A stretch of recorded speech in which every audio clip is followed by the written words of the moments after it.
So today, lads, I just flew to Spain to watch the obvious number one pick in the 2026 WNBA draft. Like, I'm going to react, and you'll see the video of me reacting to the mock draft beforehand. I was pretty confident that Awa Fam was the best player in this draft. And do I think Awa Fam's as good a prospect as Malonga in terms of potential? No. If she was in the 2025 draft, would I have taken her number one? No. I would have taken her 3 or 4, probably 4. But I would have taken her over Kiki. Paige, there's no guarantee she gets to Paige's level, so you still take Paige. But there's no Paige Bueckers in this year's draft. Like, a player that I'm not certain will be in the league after their rookie deal may go number one in the draft. And I think Flaw J has the potential to get to number one. But like AZ Fudd has played one healthy college season and she's going into year 5. And she is, I'm not going to say one trick pony, but people are like, oh, look at when she stripped full Wiley in the championship games. Like, yeah, she's a good defender at the college level. She is a below average WNBA defender because she's slow foot speed wise. What I saw today from Awa Fam was unbelievable. So she played against Fenerbahce today. This is Zaragoza versus Venezia. She played versus Fener today, and what was a game where Fener have 5 WNBA players. They have 5 WNBA players. They have a starting 5. She matched up most of the time to Ileana Rupert. Rupert cooked. She did a very good job, I felt, on Rupert. Even though Rupert had 19 points, it's one of those things that Rupert was just hitting the 3. She was hitting the 3. I thought she did a good job of keeping Rupert out of the paint. It's just a lot of the time I was helping the ball get swung to Rupert and Rupert hit shots. I thought she did a good job on defense today. I will say that a lot of the stuff with Awa Fam is kind of, I think her defense is a little bit hypothetical. I will say, like, if you guys have been seeing, like, Hunter Cruz is posting a lot of clips from the game, and there was one defensive clip. I think she's a little bit too, I can see defensive potential so high, plays with a lot of physicality. She is big and strong. She got 3 steals today. Like, if you're looking at her here, playing defense in the pick and roll, like, she's able to fight in front. She's able to get steals on these inbounds passes. She's physical, she's big, she's strong.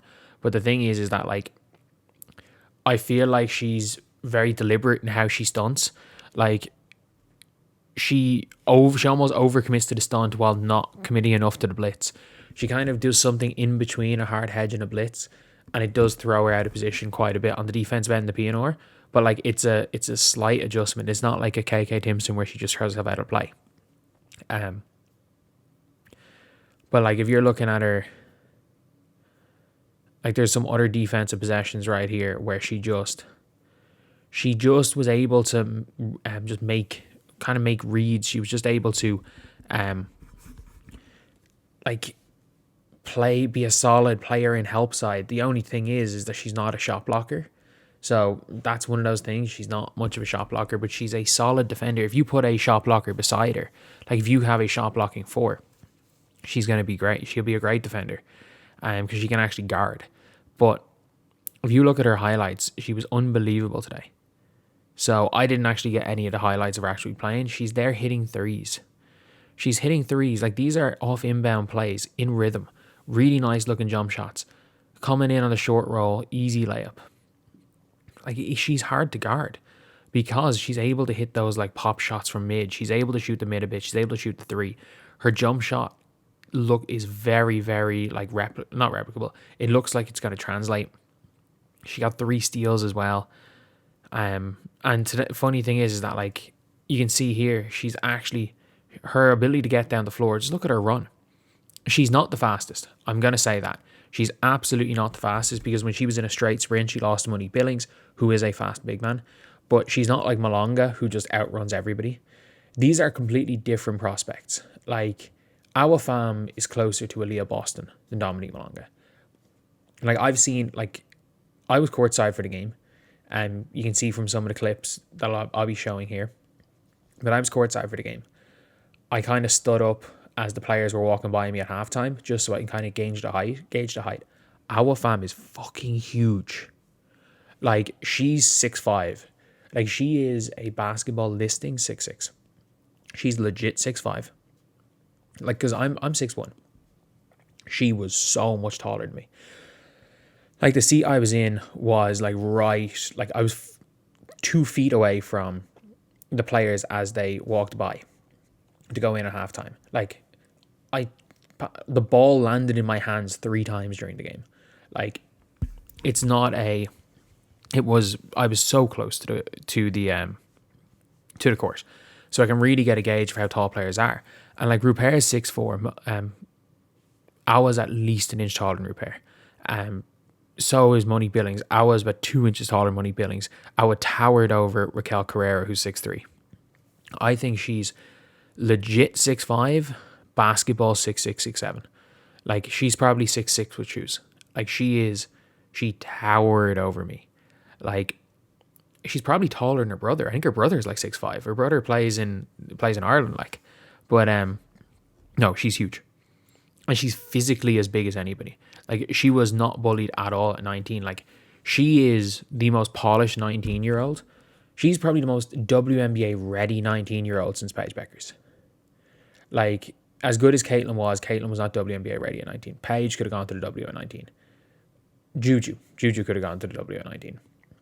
Just trying to think off the top of my head. Sarah Strong could have as well. But that's the kind of the player I would compare her to, is like a Sarah Strong. But she's bigger and more athletic than Sarah Strong. But if you're looking here, she's there, stunts up, is able to recover super fast, stays on her feet, draws in Monique Billings, and the ball gets swung to the corner. But the one thing I'll say about this is, like, you can see right here, like, this is the one kind of flaw, is that you look at the screen defense, she did this 3 or 4 times. Like, she's actually in this position right here. You're too far away to affect Julie Allemond. Just get back. So what she ends up doing is she stunts, throws herself out of it, she stunts, but doesn't change how Julie Allemond moves at all, and is now in a situation where she has to sprint back and actually play exceptional defense to get back into Julie Allemond. So she ends up in her position, the way her positioning is, she forces a switch, but she's also a little bit out of position. And you can see what she's trying to do. She's overcommitting to the undercommit, if you understand what I mean. Like, it's like she's overcommitting to half-assing the blitz. Because I don't know how she's meant to be playing those screens, but it's like, with the way Julie Allemond came off and how far away from the basket, you're either just letting, especially because Julie Allemond, you're either gapping and under, you're jamming and letting your defender go under, or you're either gapping, because you're not going to follow a screen on Julie Allemond. You're going under a screen on her. So, or worst case scenario, you're flat hedging. Giving time for the defender to recover and dropping back. But she kind of overcommitted. It's either she overcommitted to a half-ass blitz, and it kind of threw her off. She did that 3 or 4 times. Like, that's a great recovery in this possession, but she shouldn't need to recover. Like, there's a couple of times in the game where she had to make good recoveries from just needless things. I will say, when you're playing other guards, this maybe is a good thing, because she has that ability to recover. She has that foot speed. It's just, she's kind of 19. It seems like she's probably defending all guards the same way, because there's no way in hell that the coach told her to guard Julie Allemond like that. There's no way that whatever that was. She did it a few times. And she's very, very deliberate with her stunt out. Like, she puts all the weight in that when whatever leg she comes in at. So it's hard for her to get back. It's like, I just don't like how she guards a PNR. I think, again, against top tier guards, they're going to pick it apart. Like, especially when she gets to the next level and it's a Caitlin Clark. But this isn't like a lack of foot speed. This is just a bad habit that you can get rid of. A bad habit. Like, her feel for recovery, her feel for everything, her core positioning in all other regards is in all other aspects is really good. So it's just the one little concern I have with her. But yeah, she stands up to Monique Billings here. Obviously, ball gets swung to the corner. And you see that she actually does a better job there, because, in fairness, they did attack downhill. But like, this move right here, this was where I'm like, there's just no way. That's very, very good verticality on defense, because she's big and strong. But this move right here was like, whatever about her, she's shooting threes. She's driving to the basket from the perimeter. There's a couple of misses she had. It's not in the highlight tape, but she kind of went head down, right hand dribble, got to the basket, just missed the layup. But I'm like, okay, she's taking teams off in the perimeter, and you didn't see a lot of it here because she didn't get any assists off it. But they run her as an offensive hub. And they give her the ball in the high post and they let her make decisions. Like Kayla Alexander's a good player, Raquel Carrera's a good player, but they don't get the same amount. They're not allowed to have the ball. They're not allowed to dominate the ball. Like Awa Fam dominates the ball. Like Awa Fam, with the way they played and the offense they play, Awa Fam was the primary decision maker for a lot of the game. She's a 19-year-old, and a EuroLeague team allowed her to be the primary decision maker, which is scary, especially when you have like Yakupova on the team who was fucking garbage today. Raquel Carrera, Kayla Alexander, like your team's good. Your team is good. And they have a 19-year-old as the primary focal point of their offense. She's looking for those high-low passes. It didn't come off. A lot of them didn't come off today. Did she turn the ball over? I've actually got no idea. But like, she didn't turn it over, but you could see her being able to run the DHO.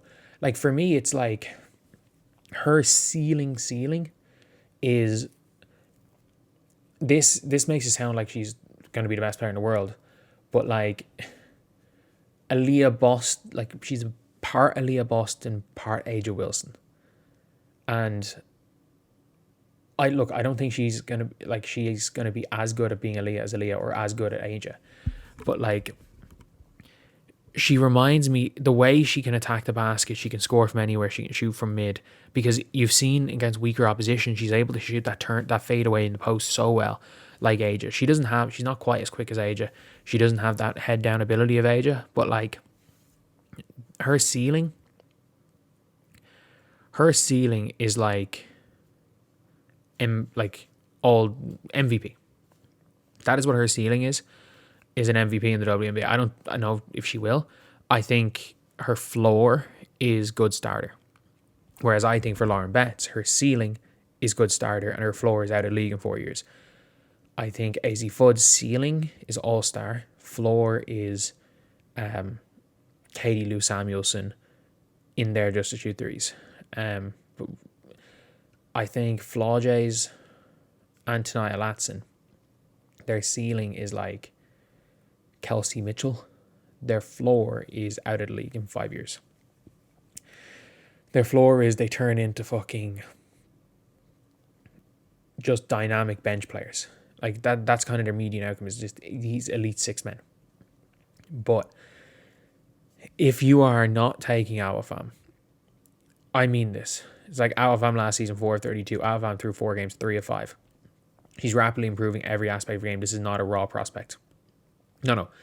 Awa Fam, if she played in college, would be the second best big after Sarah Strong. And that's even a debate. She put up 17, 7 and 3 steals on a team of 5 WNBA players. Not only that, they literally had they literally had Monique Billings and Ileana Rupert, who the two of them had both started a lot of games this year for Golden State. 4 of the starting 5 for Fenerbahce were WNBA starters. The best player on the floor today, in fairness, was Ileana Rupert. The second best player on the floor was Awa Fam. And Ileana Rupert is, in my opinion, one of the most undervalued players in the entire WNBA. And like, I think Awa Fam, if the wings, like the WNBA should hope that the wings, not even WNBA should hope, the Fever fans should really hope the wings don't land on Awa Fam. Because the wings do. Paige and Awa versus Caitlin and Leah. It's going to be tough. It's going to be real tough. So anyway, yeah, I'll see you guys.